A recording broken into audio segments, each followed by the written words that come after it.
I'll say this, Taiwan is an amazing place to be a pregnant woman. They love her. It was like, oh, I'm going out on a date with a girl. I'm not too sure about her, but she has a big butt. I have a big butt. Yeah. My name's Jade. I'm from Michigan. Been in Taiwan for 6.5 years. I'm Aaron. I'm from California. I've been in Taiwan 11 or 12 years now. What brought you guys out here? I was backpacking Southeast Asia and ran out of money.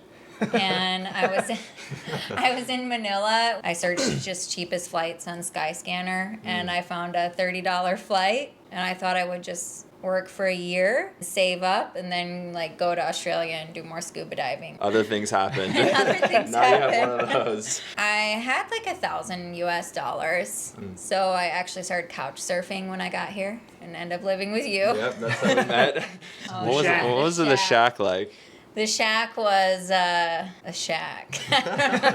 All kind of transients. Yeah, when you're new, that's like the people that you spend a lot of time with. I had been there like 8 years at that point. My brother also lives here. He came out here first. So I graduated university, and so I visited Taiwan. I mean, it was very different than my life now. So we were going to like Luxie and partying and eating stuff, being goofy. And it was awesome. And 6 months later, I moved out here. I knew basically since high school that I wanted to be a teacher. When I was in university, like my last year, I had the opportunity to teach like ESL to like Latin American immigrants. And then when I came out here, it was like doing that, but with like little kids. And it was super fun. Did you ever have to like run from the police? I never had to physically run. Did you ever have to hide? Yeah. Like it was just like, hey, you're gonna chill out in here. It's crazy. Everyone knows police officers have their kids go to English-speaking communities. Like government officials have their, so everyone knows. It is a real fear that people have, like, oh, maybe I will get deported. Just the slight risk, like you have a whole life here, you know, like you're about to have a kid, and then it's like you go to work and you might be deported for just teaching kindergarten. It seems crazy. Yeah, that would be a nightmare. You guys could probably both share your perspectives on this, just like different levels of professionalism in the English teaching profession here. You know, there are plenty of people who see it as an easy life where you can go out, party all night, and then like show up at your job and really half-ass it. It's frustrating because that stereotype sucks. And it's like, oh yeah, I'm an English teacher, and they're like, oh, so you're just like getting wasted, and you know, and it's like, well, no. You know, there's also a lot of people here with teaching degrees who've been teachers in America, been teachers for 10 plus years, very professional people. What do you think sets those people apart? Like, why are some people super into it? Working in a preschool, you realize how much they come to depend on you in that time. Like, you spend 8 hours a day with them for a year. You're a significant person in their life. So when I decided I wanted to do the master's program, he was kind of on the fence. I was like, no. You do it. Do it. You're going. I did. You did it. I did it, yeah. And it was awesome. Like, it kindled in me like a much stronger love of teaching. The scene that you're in really affects your outlook. And I probably wouldn't have done it without her. Thank God. Thank God she got that flight. Like, how did you guys meet? At a job. Teaching at preschool. Teaching little kids. She showed up, and I remember seeing her, and I was like, oh, they hired a hot chick. Oh, yes. Finally. I was just really into Aaron. Then I spent like months and months trying to get him to go out with me, and he never would. Would you drop like subtle hints, or you're like, we're going? Oh, she wasn't subtle about it at all. She was just like straight up, like, let's throw down. Yeah, let's go. Or he was like, oh, I'm going out on a date with a girl. I'm not too sure about her. Yeah, she sent me a text. I got up and I left. I was like, I'm going to go on this date. This girl's got, I don't know, but she's got a big butt. And then I checked my phone, and Jade texted me, I've got a big butt. I'd had my heart broken too many times. It sucks meeting someone, getting to know them, like really falling for them, and then like, okay, bye. That was my assumption, was that Jade was going to be... That was my plan. You were the Taiwanese girl in this situation. Yeah, straight up, You dude. were. I was like, I love Taiwan. I don't want to go back home. Yeah. Like this, I'm going to stick here for a long time. And so I was mostly at that time like dating Taiwanese women, and was like hard line, like I'm not going to date any coworkers because they're just going to like split at some point. And it hurts. She stuck around. Yeah. Wore me down. Yeah. At one point, I was dating a woman and was just thinking about Jade a lot. So ended that relationship, and then just kind of had like a month of like soul searching and like, is this... Soul searching. Looking at porn. What? Yeah, exactly. But then sent her a Lewd message at like Eggplant or something. 1:30 in the morning. He's drunk. Yeah, and then alright. the next day we went to the park. Yeah, had Like- our first kiss, that's and then true. never spent a moment apart since. Yeah, maybe it was about 3 weeks later I asked Jade to move in. Dang. It was quick. Got married after 4 years. a few months later. That happened. Now you guys have a baby on the way. What's up with that? When a man and a woman love each other very much, you know. That's how it works. Oh, okay. I'll say this. I think that Taiwan is an amazing place to be a pregnant woman. They love her.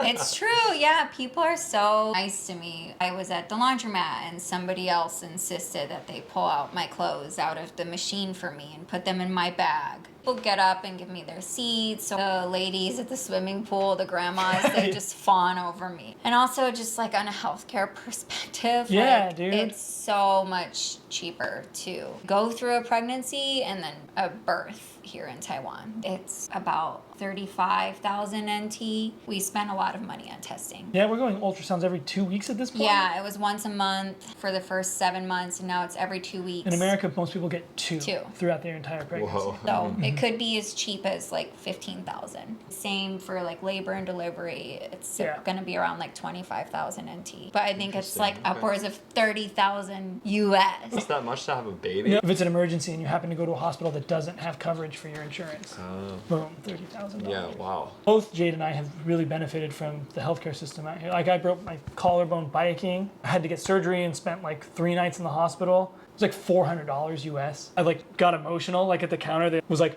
oh, and the lady asked me, she's like, "Are you American?" I was like, "Yeah."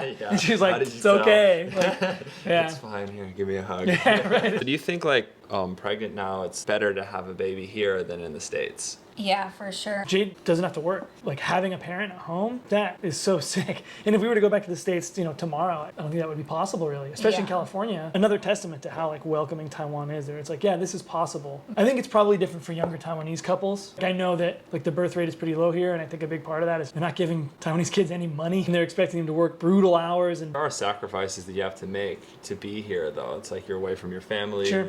Yeah, that was something I got really anxious about, seeing how much support it really does take to do it without completely going insane. You know, who's going to take care of me?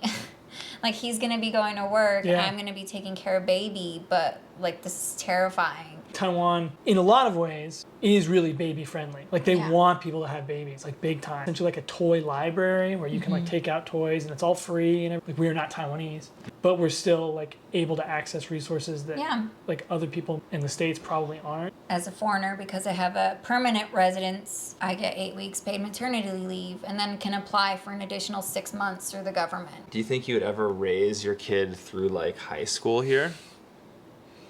What are you looking at me for? Because I think you have stronger feel. For me, I would say, yeah. I know a lot of Westerners don't want to send their kids to private schools here because the hours are longer. These kids have a lot of pressure on them, so they want to send them to public schools. Like a normal Taiwanese school. Yeah, because this is expected of them, and so they get to have like more of a life. So then you'd have like a white Taiwanese kid. Yeah, kind of. That'd be kind of crazy. That'd be cool. Yeah, I mean, like, right, all their friends would be Taiwanese. And they'd speak native level Chinese. Yeah. Sure. I'm sure they'd still probably feel very American. We're not going to speak Chinese to our baby. You know, like we wouldn't get very far. There's a few things around, you know, like, but like, jiang jiao, you know. But like, they said that real well. Yeah, I have slightly different feelings. It's just brutal. Like I've taught little kids and I've taught the big kids. It's a death march from like 1st to 12th grade, you know? But not a literal one. You won't actually get shot at school. Good point. That's a good point. Most Americans do not get shot at school. I mean, a lot of them do. It's not like it's good or bad, but it doesn't have the values that you necessarily have. I want my kid to have a life, you know? Like hanging out when I was 16 and skateboarding with my buds. I worked hard in school, like in certain classes, some of them I didn't, and it's okay. And I was like cool with getting the B in math. That level of freedom, self-reliance. And at my school, they took them and showed them how to use a laundromat. Like, cause they're like, okay, you're gonna go to the States, you gotta learn how to wash clothes. And it's just like, what are you talking about? You know, you're 18 years old, you don't know how to like use a washer? Yeah, it's kind of cool. You're gonna be here longish term, who knows? Yeah. Definitely for a few years. You want to promote your pregnant OnlyFans? No. No. We'll keep that No, secret. we're gonna keep that private. Keep Yeah. that low key.